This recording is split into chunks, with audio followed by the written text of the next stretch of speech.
And then I was wrestling the guy, and I did it to him in the match, and he shit his pants. And then, like, I didn't know it, but you just, like, you smell something, and then, like, you start looking around, and then there's, like, little puddles of shit.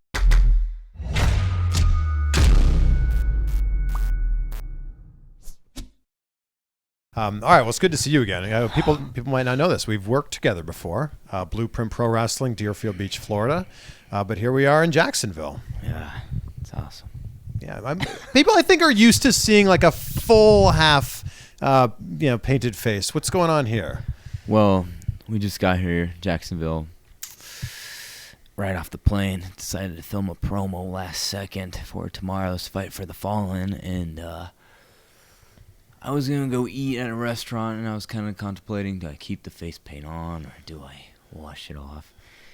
And I kind of got halfway through, and then this is what you get. Oh, so you were kind of washing it off. Yeah. And then we showed up, and you're like, well, this is what you got. Yeah. So, but I go everywhere with my face paint regardless. Like, I really don't care. I'll go to the airport with it. I'll go to the, gym with it sometimes, like, and stuff like that after I film promos, because, like, I like showering, but it's a long story.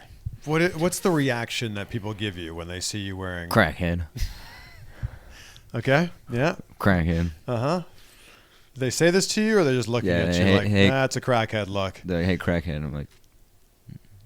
And you're like, well, but read my knuckles. Yeah, I'm right? straight edge, but yeah. I don't know, man. People always, for some reason, think the drug-free means free drugs. And I'm just like, the fuck are you? But yeah. I think some fans see the face paint and go, oh, this is just a guy who likes to paint his face. There's obviously a much deeper story to this. Yeah, absolutely. For people who don't know what it is, what is it? All right, well, if you saw in the Welcome to AEW Fighter Fest, like, introduction to Darby, who is Darby Allin? So when I was 5 years old, I was driving with my uncle, and he was drunk driving, and obviously you don't know what the difference from normal driving and drunk driving is when you're that age. Sure. But he got in a car accident from it, and he passed away. So I paint my face because 50% of me feels dead inside. That's like the trust for people and the respect for people. So I just felt like it's been carrying with me through my whole life. Like, whether it's the stuff I film on a skateboard or the stuff I film for TV or all the crazy shit I do in the ring. Like, when you're like that close to death at such an early age, I really feel like it makes you want to live that much more. But like, when people watch your matches, it's very obvious that you like don't have a respect for your body. You're maybe not scared of dying. What's going on there?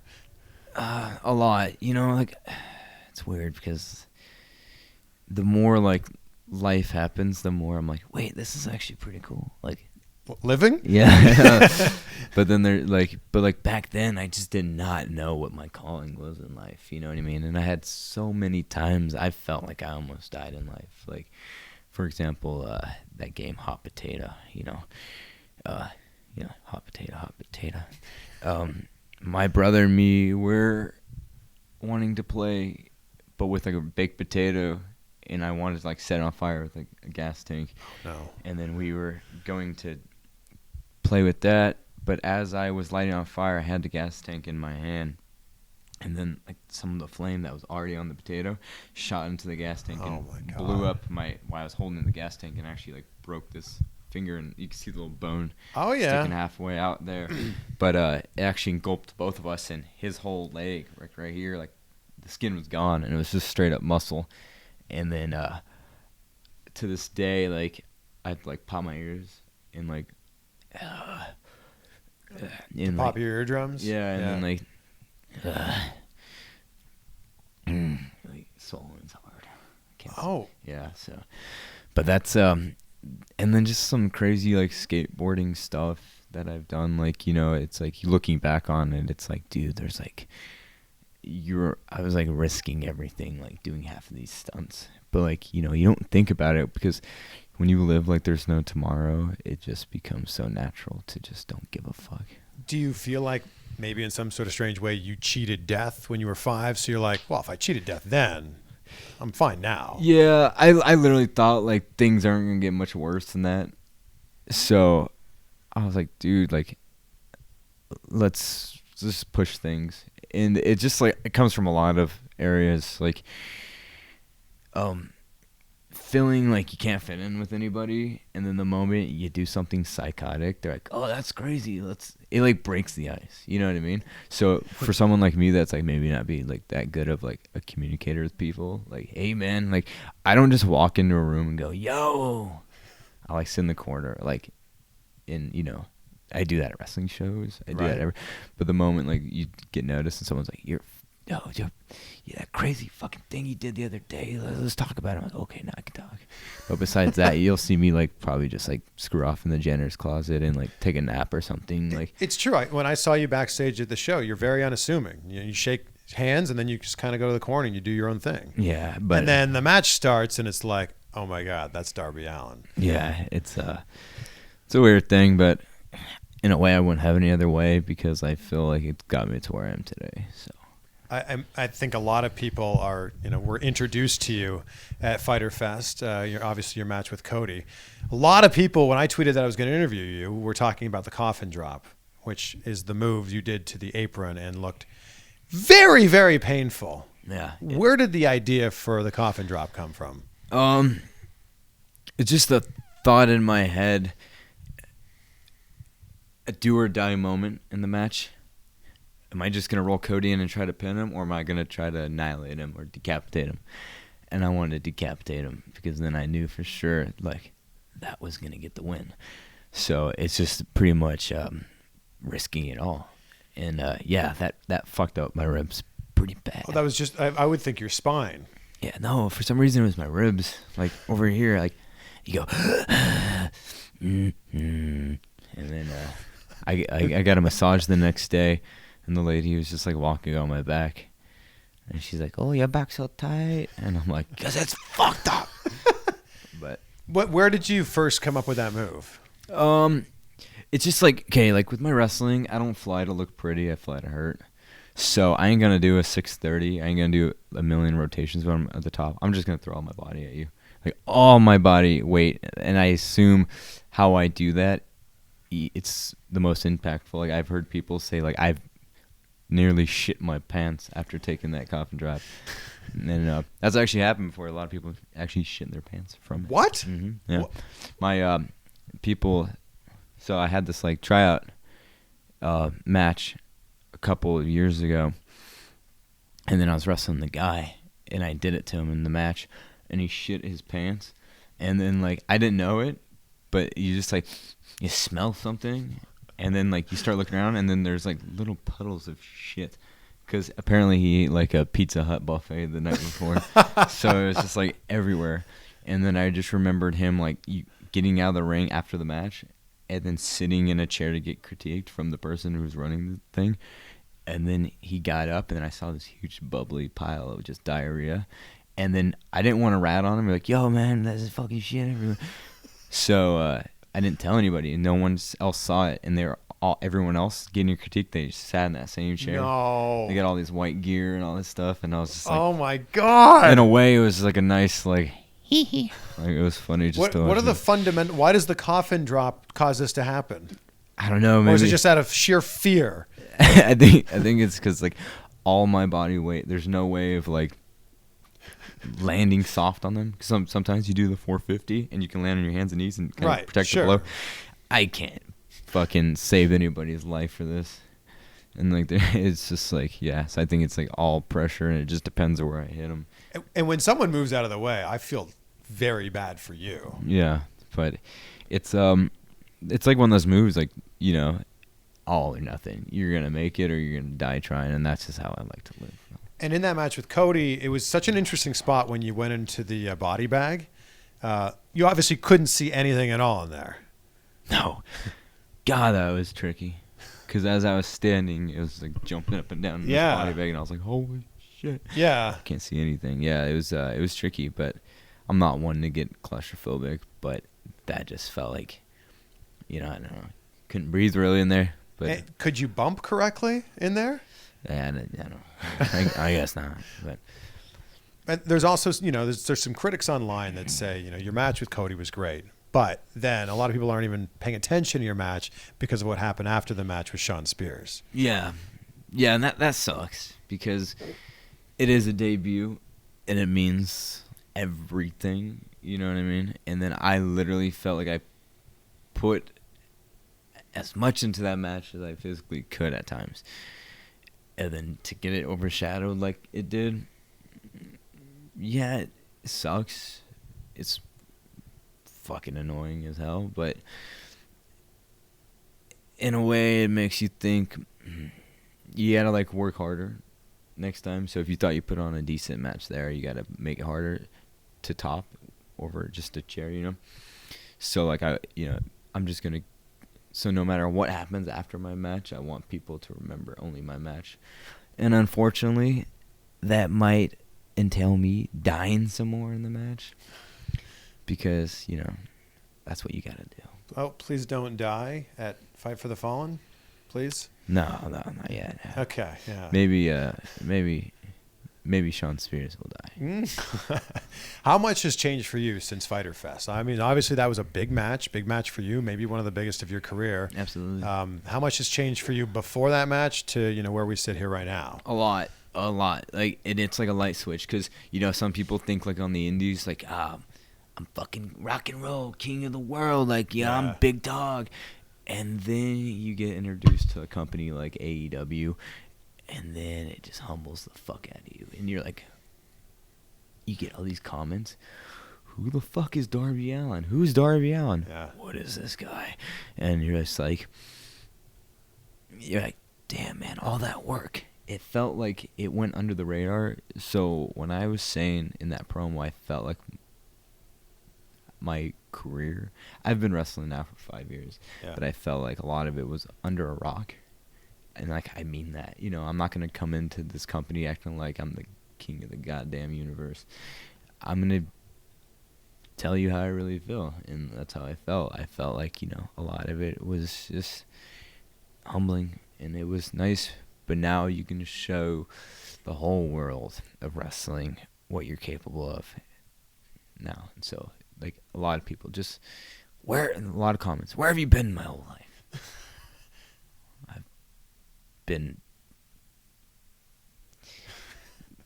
coffin dropping on aprons in Kentucky. Yeah, all over the world. Yeah. But we're just scratching the surface right now of Darby Allin. Yeah. That's the crazy thing about it. Yeah, there's a lot I got left. Like, yeah. I got so much stuff in my mind, like, that I'm ready to just, like, get out there. And I'm like I'd like to say I'm a real go-getter out there. I don't like to wait for direction. I like to do my own thing. So, and with a platform like AEW, like, here, you want to be yourself, show us what you got. So there's been a real opportunity to just kind of drive the character yourself? Yeah, absolutely. That's amazing. 100%. Everything I've done, I've came up with myself, and I haven't been told to film something. I've just filmed something. So, because, like, all I ever wanted was this platform, so I might as well just run with it.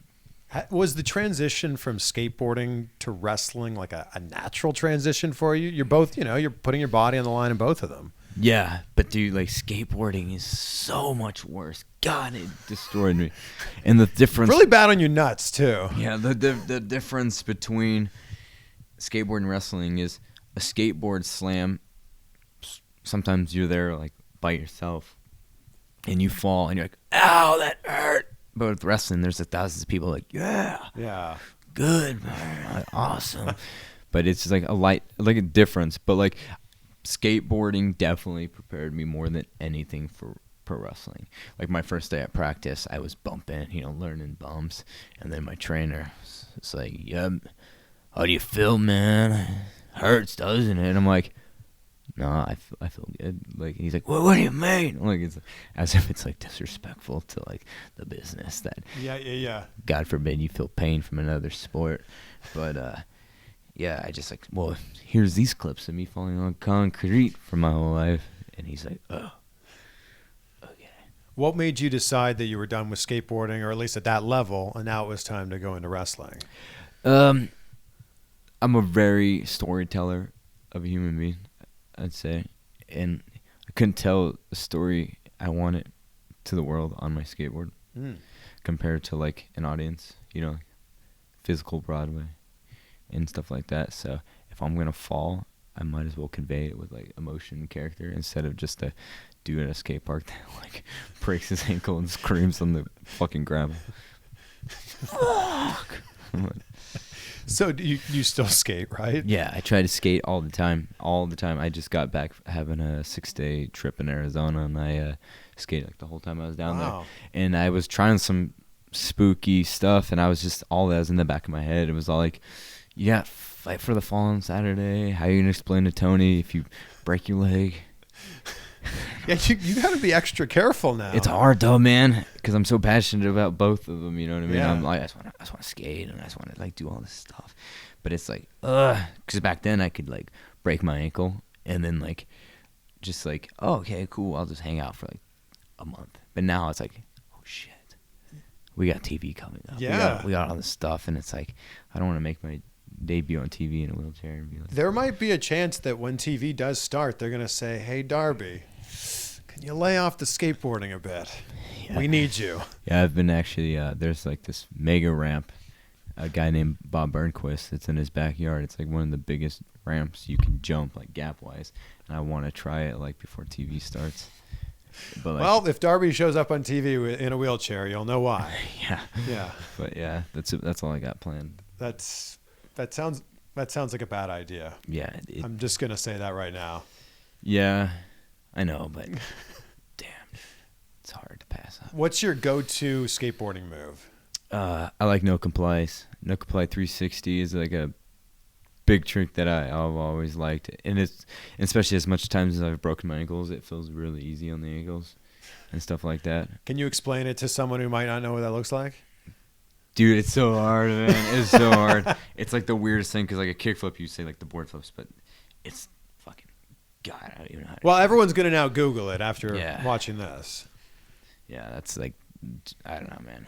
Like I'm trying to do like low impact things on my body when it comes to a skateboard now, because like before I used to jump off these like huge ass sculptures and stuff like that, and just like, yeah, I don't know, yeah, but now that you're married to Priscilla Kelly, another wrestler. Is she like, hey babe, maybe you shouldn't be doing this crazy stuff? Yes and no. Yeah, because she's just like, I don't want to have to take care of you like when you're older, like all like fucked up. At the same time, I'm like, look how far I've came now with it, let's get that beautiful trailer by the water that we've always wanted.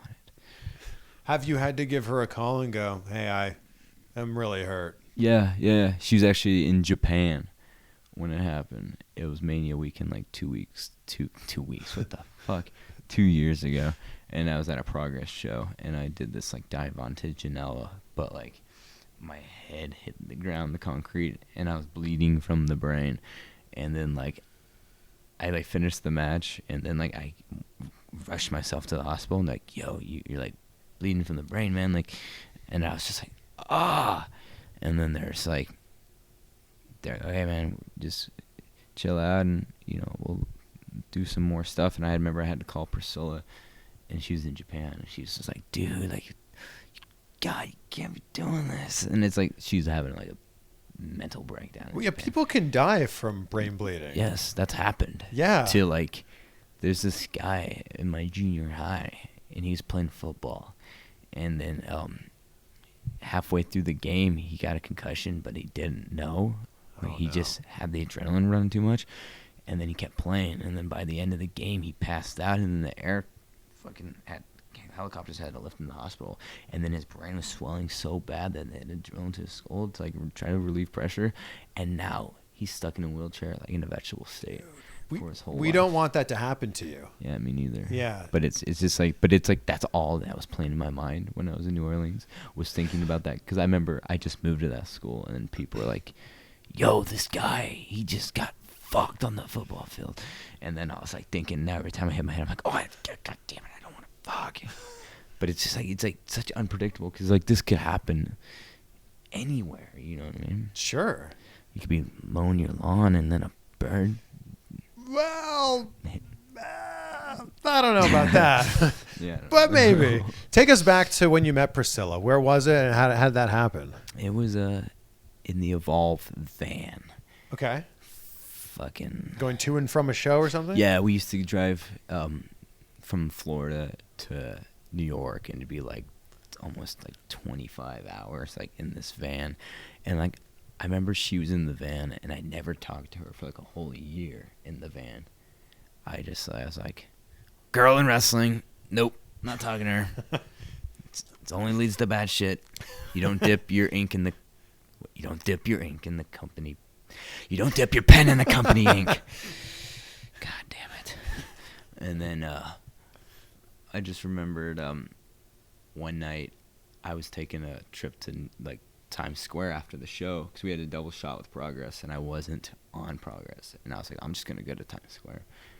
And then she's like, I've never been. Like, can I come? I'm like, no. And she's like, please. And I'm like, all right, whatever. And then I started talking to her on the subway, and I was like, this person is absolutely nothing like I thought she was. She's like so like much better like than I thought she was, you know. And that was on me for being like stereotyping people, you know what I mean? But then from there, like I like lived in my car in Atlanta, and then she lived in Atlanta at the same time because I would just go there to train, like. And then it just so happened to be, she's like, hey, you don't have to like live in your car. You can like stay at my house from time to time. I'm like, okay. And but you didn't think anything of it? No. No. At this point, you were dating at the time. Slowly starting to date because it was just like, you know, it's spooky, man. Because like you don't want to have to like get in a relationship and break up with somebody and have to see them every fucking week. Like it's so scary, especially if like it's the company ink. Yeah. Yeah, it's like, you know, that's why I always joked like a long time ago, like my dream girl is a girl who works at Lowe's or Home Depot. People are like, why? I'm like, because they won't hurt you. And they're like, dude, like I'm pretty sure girls at Home Depot cheat on people too. And but just in my mind, I was thinking like, Home Depot people are so nice. Hold on, we kind of skipped over the part where you're living in your car. Why were you living in your car? Because certain companies don't pay shit. But still, you weren't able to like make ends meet or like live with somebody. No. Or? The thing is, I liked living in my car because it just forces you to get up and go. Like you wake up, you go to bed, you wake up at 6 a.m. It's all hot and muggy, and you're like, I want to sleep in. No, you can't sleep in. You got to get your day going, and that's what I really liked. I really liked doing that, and I just remember I had all these hospital bills and all this shit, and I was like, dude, I can't afford to like live anywhere right now, and so it like kind of compromised the way I liked living with like being forced to like just get up and go, and in the meantime I could pay off some of these hospital bills without having rent. How long were you living? Because I'm not a freeloader. Like I hate asking people for like shit, you know, like, hey, let me live on your couch. No, I lived in my car for about like 3 months. Like it wasn't anything like, but then like once I started dating Priscilla, like I just remember like just being more at her place, and then eventually we got married and got our own place. Yeah. And then as the time, I feel like she's like a good luck charm in a way, because like once we started like dating, I felt like my career started picking up, and once we got married, I felt like my career started picking up, and now I'm here, and now I can just like fucking I don't know, it's cool to be with somebody from like when you guys are like, when she has glasses, when she doesn't wear her contacts, and then like she like broke her glasses one time, and like I remember like we didn't have any money to like buy repair kit for glasses, and I remember just like digging in the coins like in the car to like find money to buy her, like secretly surprise her with this like eye kit repair thing, you know. And then it's fun to be from that moment in our lives to like now, and that's like we've only been together for like almost like 2 years now, and it's just like a lot's happened since then, so it's cool. Wait, so you were just indie wrestling? That was the only thing that was paying the bills? Yeah. Wow. I just refused. Did you think about, getting another job? No, God, no. I'd rather be homeless. You could have worked at Lowe's or Home Depot. No, you can't dip your ink in the company. But no, like seriously, yeah, no, I wanted to tell myself like I don't want anything like any like safety net here. I was like, you're either gonna fucking make it in this wrestling, or you're gonna live in your car your whole life. And if you don't make it out of this car, you're not trying that hard. Wow. So like that's how I thought. And I'm a very, a lot of people, like, if they ask like, hey, can you give me some tips on wrestling? Can you like help train me, like local people from like Seattle? I'm such an asshole, because like a lot of people like to like try to like freeload, and they're like, hey, can you put the word in for me here? I'm like, dude, like, no, like, do it yourself. Like, because I lived in my car for this. I've spent so much nights in the hospital for this. Like, I'm not going to help you. And that's not being an asshole. I just feel like everyone, at the end of the day, when you do get somewhere on your own, without friendship, championship wrestling, it's that much more rewarding, and it makes you appreciate it that much more. So when you're living in your car, what do your meals look like? Oh, I actually had a George Foreman, and I'd bring into the Anytime Fitness, and I'd cook food on the grill at like 1 a.m. And then did they catch on to what you were doing? No, not they, but like people at the gym would come in, and they'd be like, yo, man, what smell like chicken in here? And then I was all like, These voices are awesome. Yeah, but they were just like, everyone was like, man, like, I smell like chicken. And I was just like, yeah, dude. And then a lot of, like, it was a lot of stuff. I would never eat out.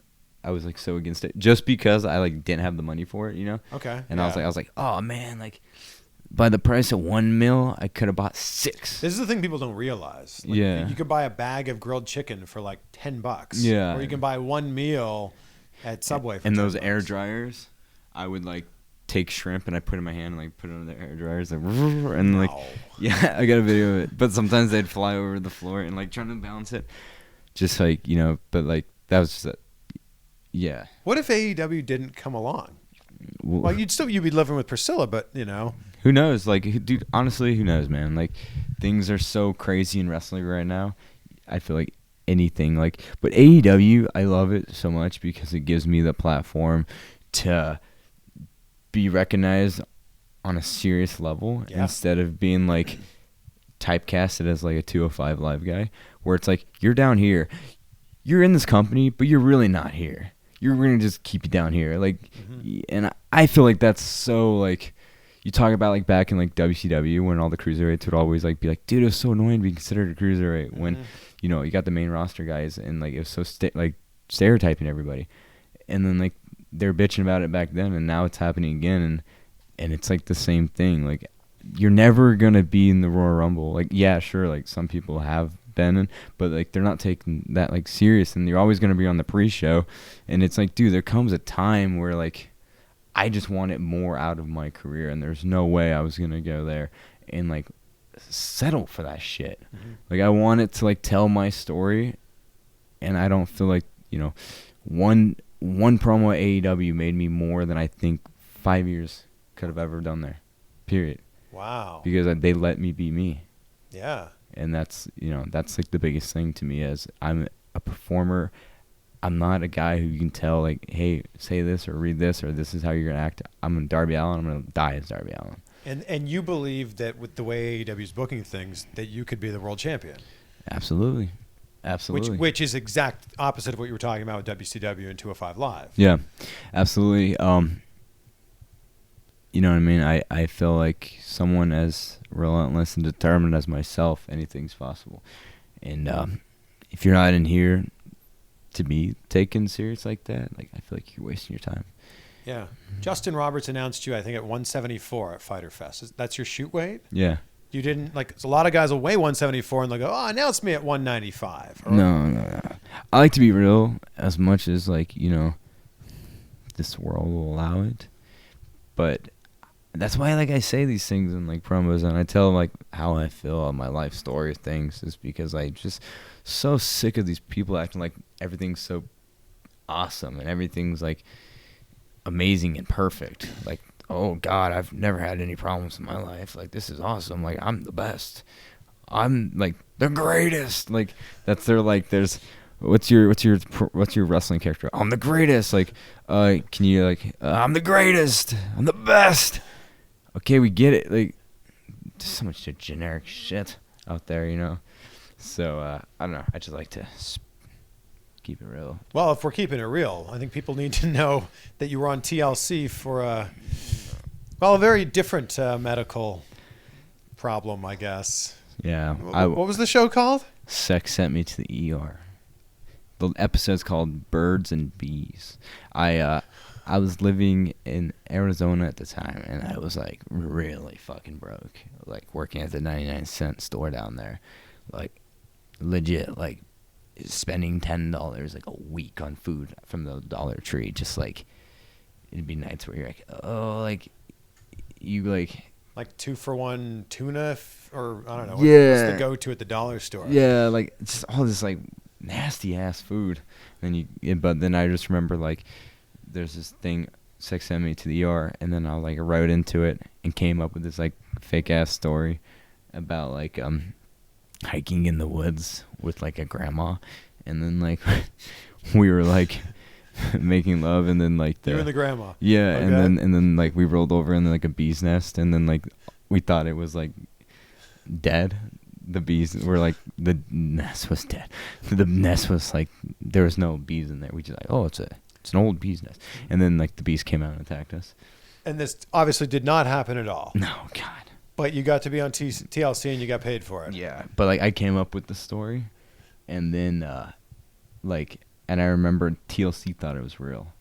And of then, course they would think it's real. Yeah, and they're like, and then, but I was like, shit, they're gonna fly me down there to film this interview. I'm like, I need to find a grandma. So I like Craigslist people, and then there's like this aspiring actress down in Los Angeles where they were filming it, and I messaged her about it. I'm like, hey, would you just like to pretend on the show? And she's like, yeah, that'd be cool. So oh my God, what's her name? I forgot, to be honest. And then I remember we filmed it, and we like it was fun, and you know you got paid $800 and like put up in a nice hotel, and then I was like, for me I was like $800, like fuck, I've made it. Yeah. So it was fun though, but yeah, you seen that movie My Girl with Macaulay Culkin? Yeah, of course. So like when he dies at the end with the bees, so like the director of the show was like, so what was going through your head when the bees were attacking you? And I like started like I was like, oh dude, I just didn't want to end up like Macaulay Culkin. And he's like, we can't use this. I'm like, cut. But it was fun.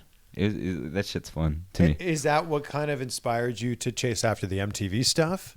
No, I was doing the MTV stuff way before, just through mutual friends and skateboarding and stuff like that. And then, like, I remember just like my friend Matt Schlager. He's this guy who got flown down to ridiculousness and was on this like episode as like one of the guests, and he like tried to ollie like this like flat 13. So it was like it's the equivalent of like almost like 30 stairs. Okay. And then it was in the pouring rain, and he just ate the worst shit in it. And then but then I like got connected through him, and then I started sending stuff to MTV all the time. And then like they're like, the crazier the better. So I just started like upping the ante like every week, and then just filming crazier and crazier things to the point where like they couldn't take it anymore, like the crazy shit I was. Like, what's the craziest thing? Like, what was the cutoff there? I'd love to hear what the thing was where they went, sorry. The cutoff was when we were driving from Arizona to Vegas, and it was like that 5-hour car ride, and we all rolled up the windows and wore diapers and took X-Lax and shit our pants the whole way there. Oh no. And whoever rolled down the window first lost, and if you lost, well, in reality, we're all losers for doing that. But if you lost, you get smacked in the face with the diapers. Oh my God. But like I remember, like I was like, yeah, man, we're gonna like this is gold. Like they're gonna buy this, and this is gonna be on TV. This is like some Jackass stuff. Yeah, but then like they were just like, what the hell? You can't use that. Dudes in a diaper back there chugging fucking X-Lax, and because like we like there's like this guy named Juan Pablo, and he it was my brother, me, and this guy named Juan Pablo, and Juan Pablo was like this big heavy set guy, and then like I remember the windows were rolled up and the AC was broke, so it was like 115 in the car. It was hot as hell, and then he just had this like fry box from McDonald's, and he just like, and I look back at him like, dude, this is the grossest thing ever. I thought the fry box cooling himself down was grosser than the actual shit because it just looked so. We saw Tommy Dreamer do some like weird stuff in WWE. Do you think that this would transfer over for you to your wrestling character? No, I don't know if I'd want to, but at the same time, you know, if someone really wants to pick up a fight with somebody, like no one's gonna fight somebody if they're covered in shit. Like, I don't care who you are. Like, that's true. Yeah. It's also really gross. Yeah. But it's true. Yeah, I don't think I'd carry it onto my wrestling though, because I don't know, man. I just feel like my wrestling, like, to me, it's like, this is fucking serious. Like, my life, like, this is like my life's work right here. And then there's times to dick around, but then there's times like you gotta like really fight for what you like, you know what I mean? But I absolutely love dicking around. Just are these ever going to be pranks you pull on people backstage?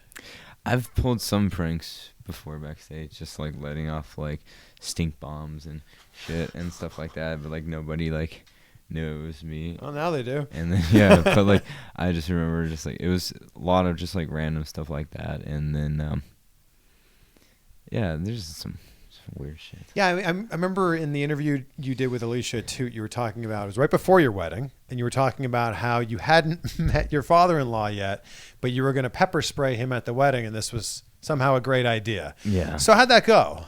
Well, it didn't go. Okay. Because he was on a drug binge and got arrested a couple days before the wedding and taken away, and he's still in jail, and it's been like a year and a half. Okay, wow. So well, that story took a turn. He writes letters all the time. I'm sorry I missed your wedding. So when he gets out, you're going to welcome him with a yeah, I do. Can of pepper spray. I was like, yeah, dude, like this about that. What's the idea behind this? Nobody wants to get pepper sprayed.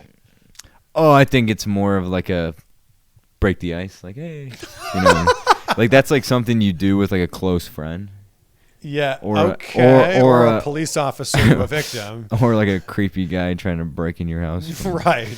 But like, yeah, I just thought it'd be like, you know, like, hey, you know, remember that time I met my father-in-law and I pepper sprayed his ass the first time? Ah. Like, yeah, that was awesome. Who's this voice? I love it. I don't even know, dude. It's like hillbillies. Do you think we'll ever see a color photo on your Instagram? No. Maybe.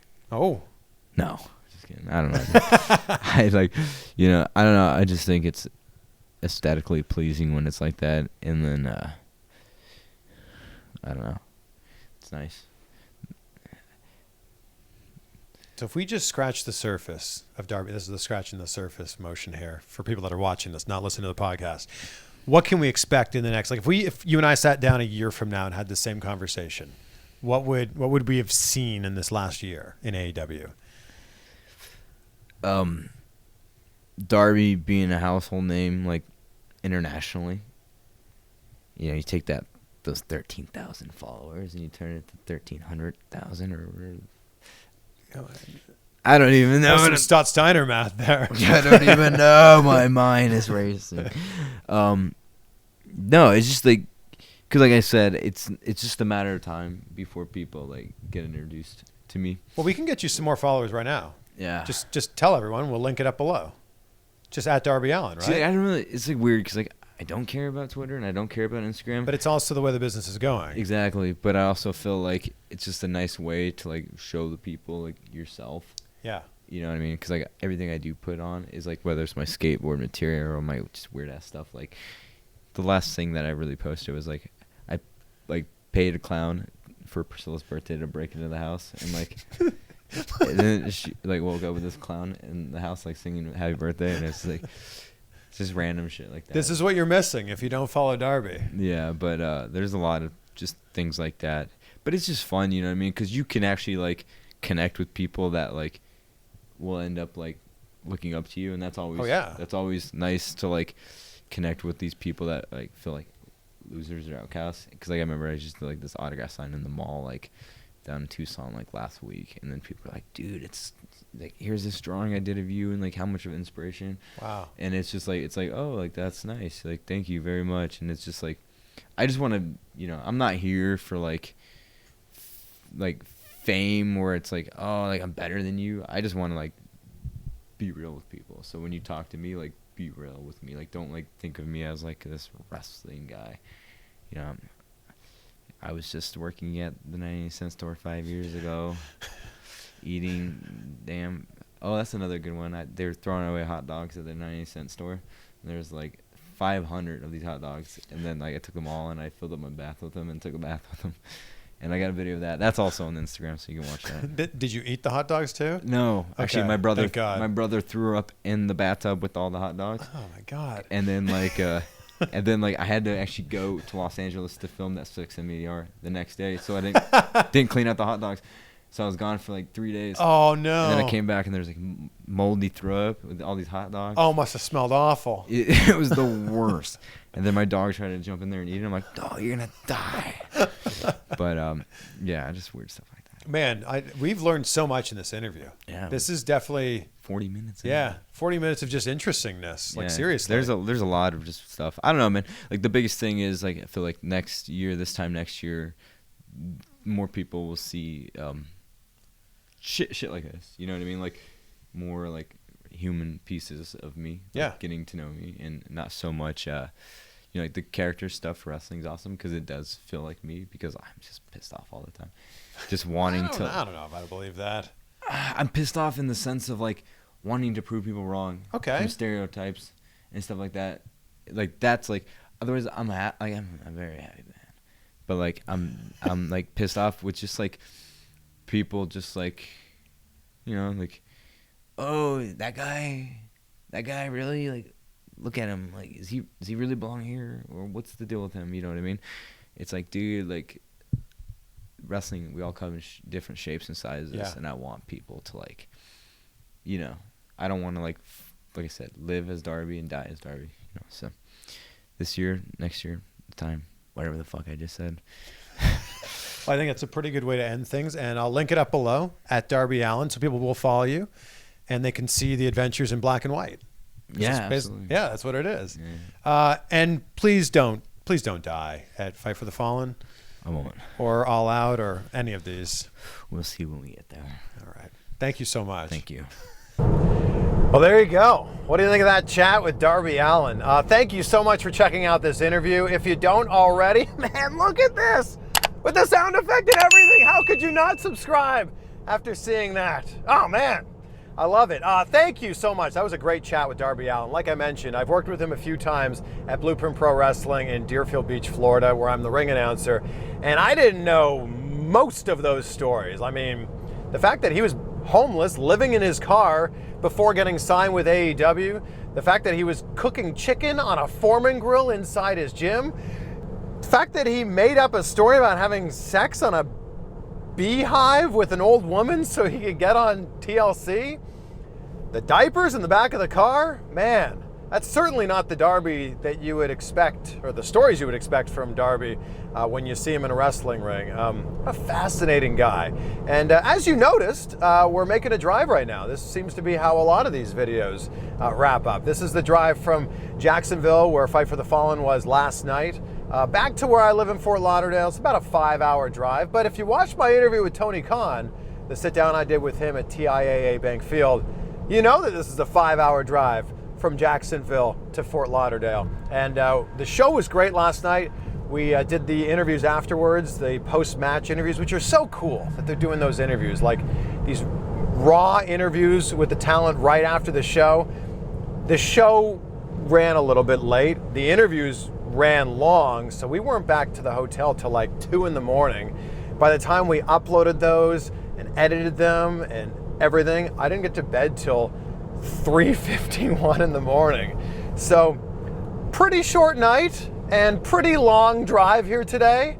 But we're gonna get this Darby Allin interview up today because, I mean, I already liked Darby. I was already a huge fan of him. Seeing the reaction he got at Fight for the Fallen last night was crazy. I mean, he is so over. And we talked about it a bit in the interview, but I'm so excited to see where things go a year from now and then into the future from there. So, I'm super excited for Darby, and I'm just excited to see, what happens in the world of wrestling. Not just with AEW, but with all of them. WWE, Ring of Honor, Impact Wrestling. It's just a great time to be a wrestling fan. How can you not love it? Also, how can you not subscribe? The graphic, I'm gonna put it up again. Wow! There it is!